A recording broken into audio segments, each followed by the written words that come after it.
생산과 소비를 시작하겠습니다. 원료 투입 비용과 생산성. 원료 투입 비용은 생산물을 만들어 판매하는 사업체에만 있는 비용이다. 그렇죠. 상업에 종사하는 사업체, 금융업에 종사하는 사업체, 시설이나 화폐를 제공하고 사용료를 받는 사업체에게는 없는 비용이다. 원료 투입 비용의 감소는 다음 식에서 분모를 감소시켜 순소득률을 커지게 하니 순소득을 증가시키고 생산성을 강화하는 역할을 한다. 그래요. 순소득률은 일정 기간 발생하는 비용분의 일정 기간 발생하는 순소득이죠. 분모를 감소시키면 무조건 순소득률이 증가하죠. 분모를 감소시키려는 모든 노력을 다 하겠죠. 사업체는. 그러니까 원료 투입 비용을 감소시키려는 노력도 당연히 하는 거죠. 인건비가 감소하면 자연히 분모가 감소하니 어떤 종류의 사업체에게 순소득률이 증가한다.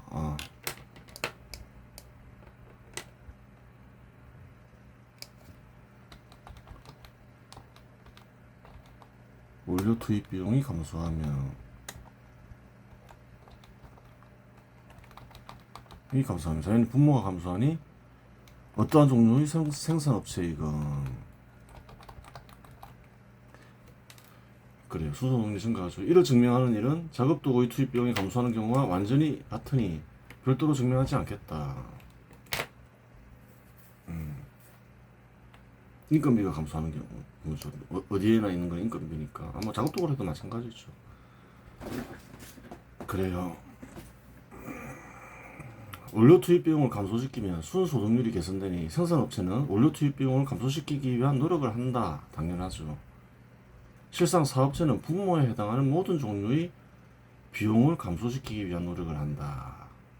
어떠한 비용이 간에 감소시키려 한다. 그래요. 누구에게나 있는 비용, 작업도구 투입 비용, 또 뭐가 있나요? 인건비. 생산업체의 경우에는 원료 투입 비용이 있죠. 또 세 개 또 다 있는 또 비용이 또 있죠. 그 외에도 작업도구 투입 비용의 일부라고 할 수도 있기는 한데 약간 다른 부분이 많죠. 예를 들어서 영업대행비. 영업대행비가 뭐냐? 나 뒤에 얘기하기로 하고 그래요. 원료 투입 비용과 생산성 다음으로 얘기를 하죠. 그것까지 얘기하면 비용과 관련된 생산성은 다 파악하는 거죠.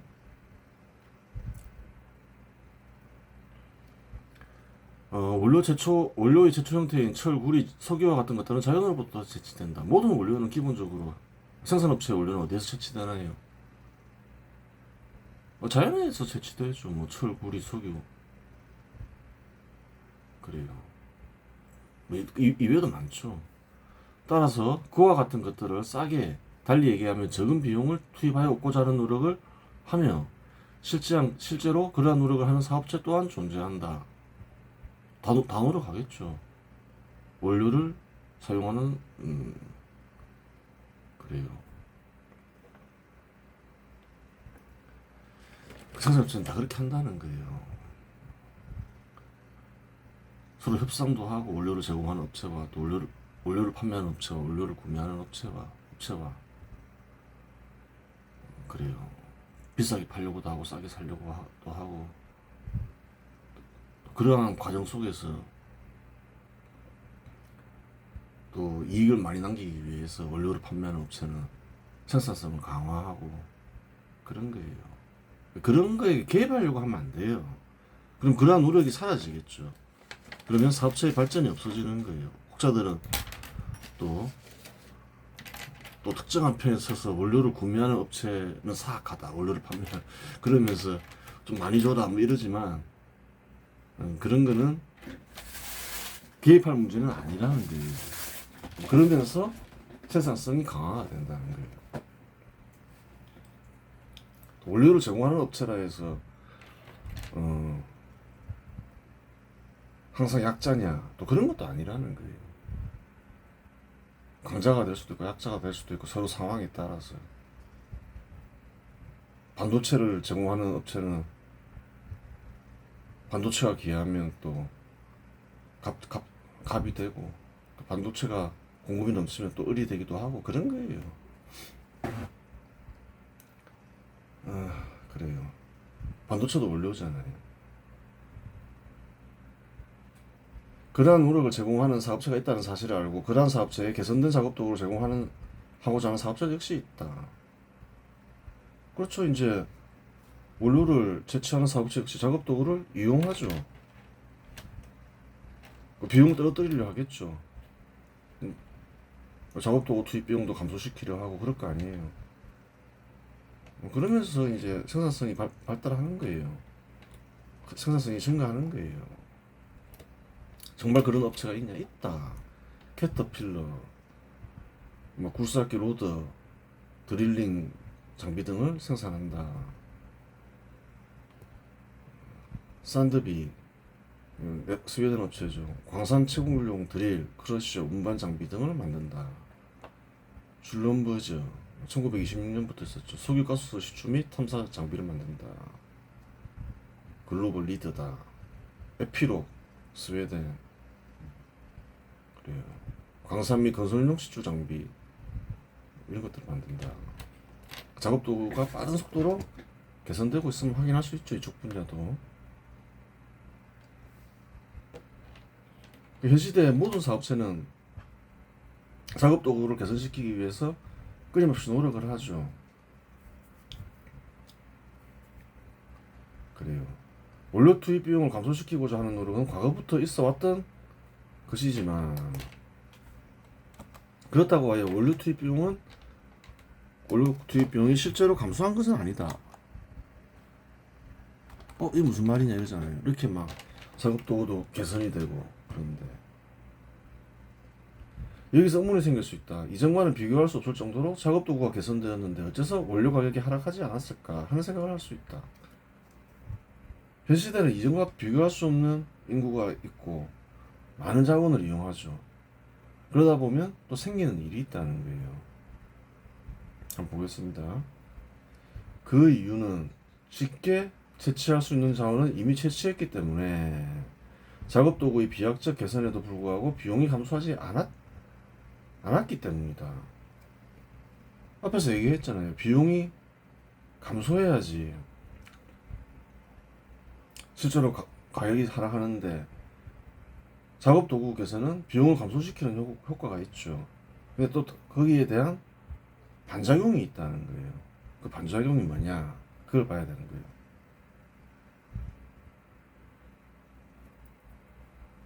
예를 들어 석유도 처음에는 육지에서 시추했지만 어느 순간 얕은 바다에서 시추하기 시작했고, 왜 얕은 바다에서 시추하기 시작해요? 보다 많은 석유를 얻기 위해서죠. 또 쉽게 석유를 얻을 수 있는 곳이 이제 점점 사라지니까. 현 시대에는 심해에서도 석유를 시추하고 있다. 요즘 깊은 바다에서도 석유를 시추하죠, 실제로. 2025년 바다에서 시추되는 석유는 전체 석유 중 30%에서 해당된다.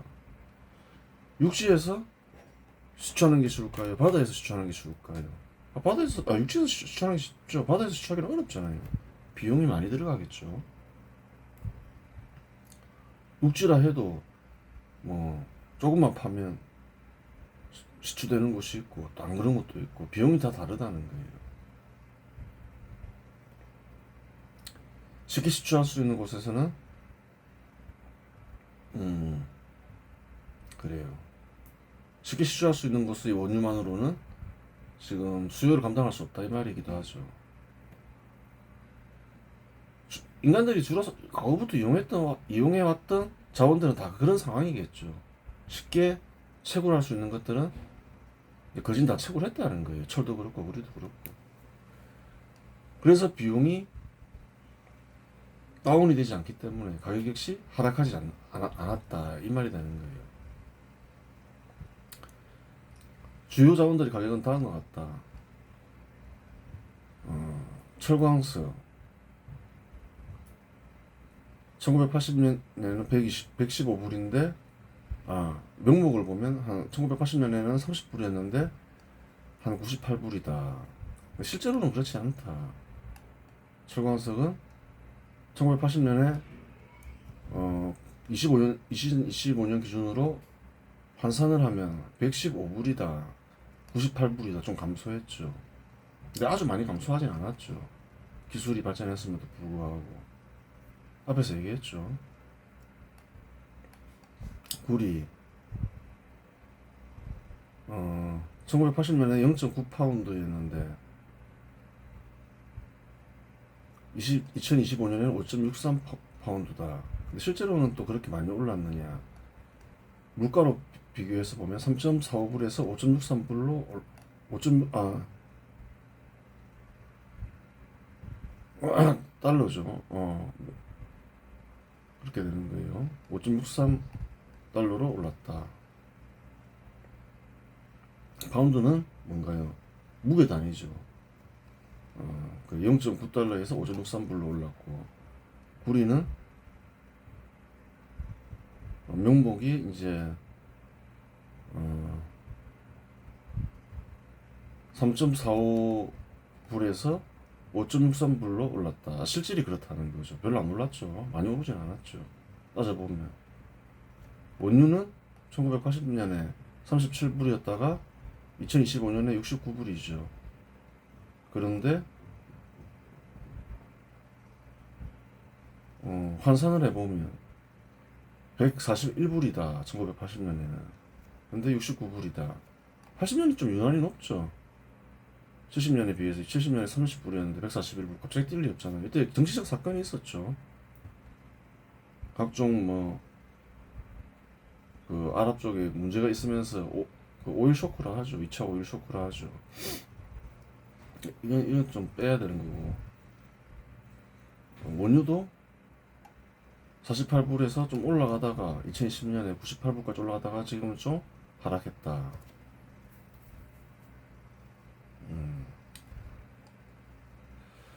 그래요. 원유도 보면 뭐 그래 좀 오르긴 올랐죠. 오르긴 올랐는데 하여튼 뭐 그렇게 많이 떨어진 건 아니에요. 그 이유는 설명했죠. 원료 투입 비용의 감소 노력은 작업 도구 개선을 통해서만 이루어진 것은 아니다. 원료가 된 자원을 저렴하게 얻기 위한 노력은 1800년대 활발한 식민지 개척을 통해서도 실현되었다. 현 시대에서는 이제 식민지 개척을 통해서 원료 투입 비용을 감소시키려 하진 않죠. 근데 역사적 과정이 그러하니까 그래요. 기술을 하는 거예요. 또 달리 얘기하면 원료 투입 비용을 감소시키기 위해서 인류는 계속 노력하고 있다. 어떤 식으로 실현되느냐, 그 방식이 약간 다를 뿐이지. 현 시대에서 사업체는 교환과 투자를 통해 소득을 증가시키고 순소득을 얻는다. 이걸 잘 알아야 되는 거예요. 식민지라서 다르지 않다는 거예요. 같은 시대잖아요.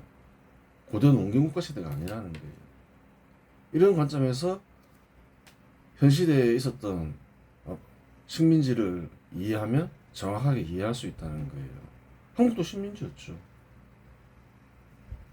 그 한국 식민지도 그런 식으로 이해를 해야 된다는 거예요. 우선 교환을 통해서 소득과 순소득을 증가시켜야 하는데 미개국에서는 교환할 상품이 자원 외에는 없다. 교환할 게 별로 없잖아요. 문명이 발전해 있지 않으니까. 미개국은 식민지가 되는 미개국을 가리키죠.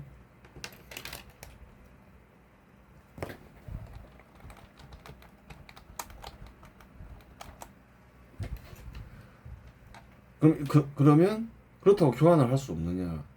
할 수 있다는 거예요. 어떻게 교환하느냐? 교환하는 방식을 알아야 된다는 거예요. 우선 자원을 싸게 구매한다. 그러면 식민지에 뭐가 생기나요? 식민지 사람들에게 화폐가 생기죠. 그러면 식민지에서도 본국의 상품을 구매할 수 있는 화폐가 생기게 되고 화폐로 본국의 상품을 구매한다. 어떻게 되나요? 교환이 이루어졌죠. 판매한 사람들은 이익을 얻게 되는 거예요. 메커니즘을 정확하게 알아야 된다는 거예요.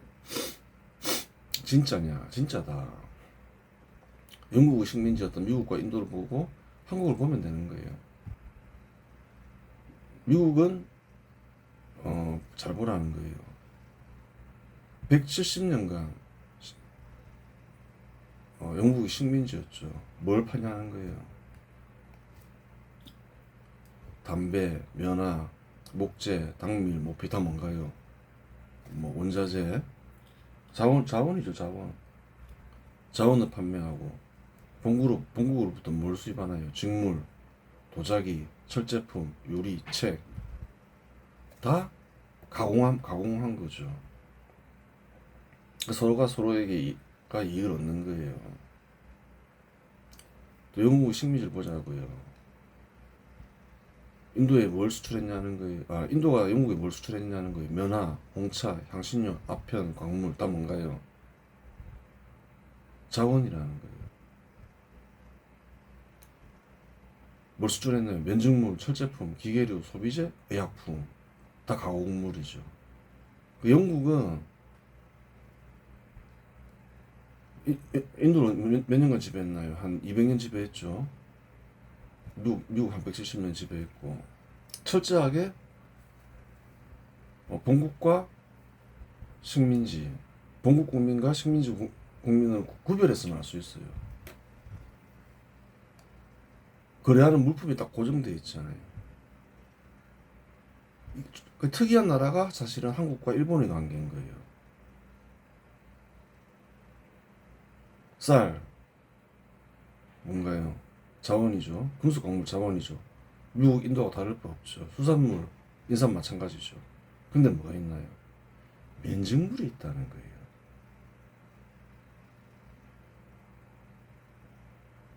영국이 인도에 수출한 게 뭔가요? 면직물이라는 거예요. 근데 한국에 면직물이 있네? 면직물은 뭔가요? 단순히 자연에서 채취하는 자원이 아니라는 거예요. 누군가가 투자를 해야지, 투자를 해서 가공해야 만들어질 수 있는 생산물이라는 거예요. 그게 다른 점이죠. 이외에는 다 가공품을 일본이 한국에 수출했죠. 차이가 있는 거예요. 일본 한국에 왜 투자했을까요? 공장을 지었을까요?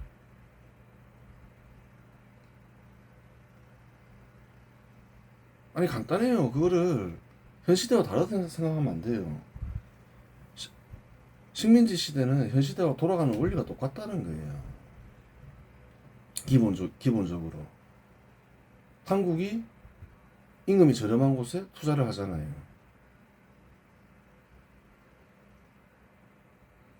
그 이유가 뭔가요? 저임금을 이용하기 위한 거죠.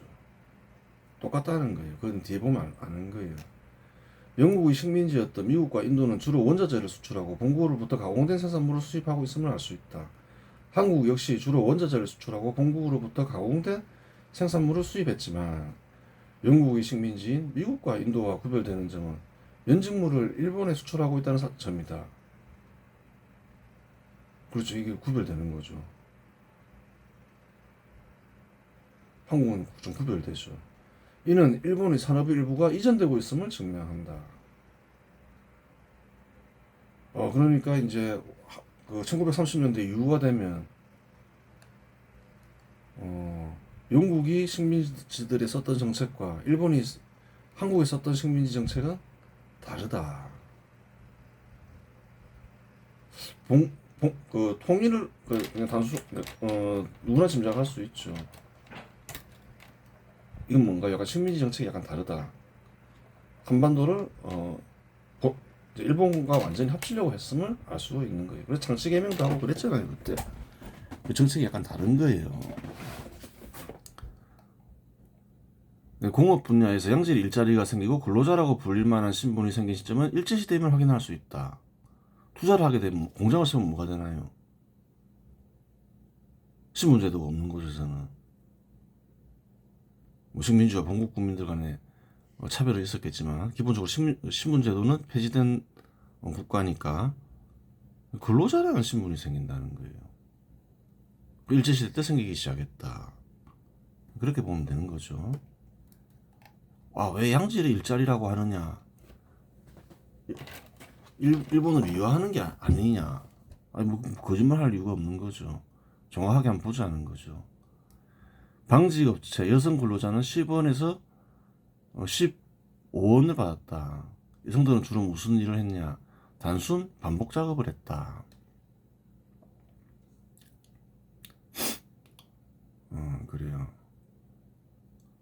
한번 현 시대로 환산해 볼 수도 있는 거죠. 방직업체 남성 근로자는 얼마 받았냐? 20원에서 25원을 받았다. 주로 이제 기술자다. 기계조작, 유지보수 등 숙련 작업을 한다.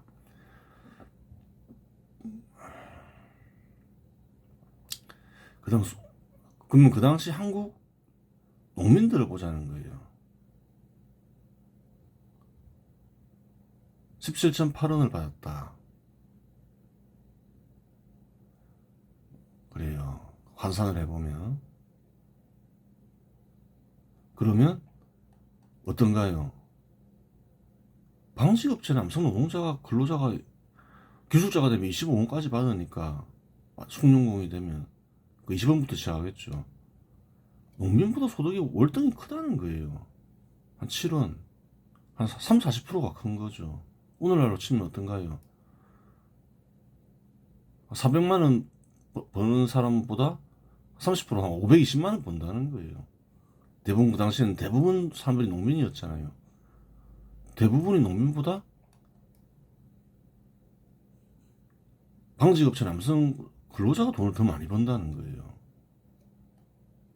자작농이 한 26.8원 받았다는 거예요. 그 당시 이제는 자작농도 막 자작도 하고 소득을 많이 벌기 위해서 소작도 하고 동시에 하고 뭐 그랬다고 하죠. 그 26.8원. 그 실내에서 공장에서 그냥 자기 할 일만 하면서 사는 게 하면 25원 받고 적지 않았다는 거예요. 근데 그 시대는 대부분 소작농이었죠. 훨씬 많이 줬다는 거예요. 조선인 평균 노동자 한 20원에서 30원 이런 필요 없는 거고. 그래요. 그 일본인 기술자 관리자 본국 근로자 50원에서 100원 이상을 받았다. 이건 어떻게 이해하면 되나요? 현 시대하고 똑같은 거예요. 예를 들어서 저임금 국가에 투자를 한다. 그럼 근로자가 받는 임금과 현 시대 본사에서 받는 근로자 임금이 같나요, 다르나요? 본사 평균 임금이 1억이면 그 저임금 국가에서 평균 1억을 주냐는 거예요. 그럼 투자할 이유가 없는 거죠. 한국에 투자하지. 똑같은 원리라는 거예요. 원리가 같나요, 다르나요? 똑같다는 거예요. 그래서 같은 시대라고 하는 거예요. 일제시대를. 사람이 돌아가는 게 똑같잖아요. 똑같으니까 똑같다는 거지. 다르면 다르다고 얘기하죠. 근데 어떤가요? 소득이 높네? 대부분이 그때 소작농이었는데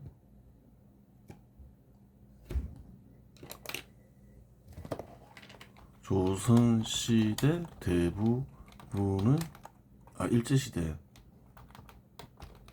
시대 대부분의 국민들은 소작농이 없나?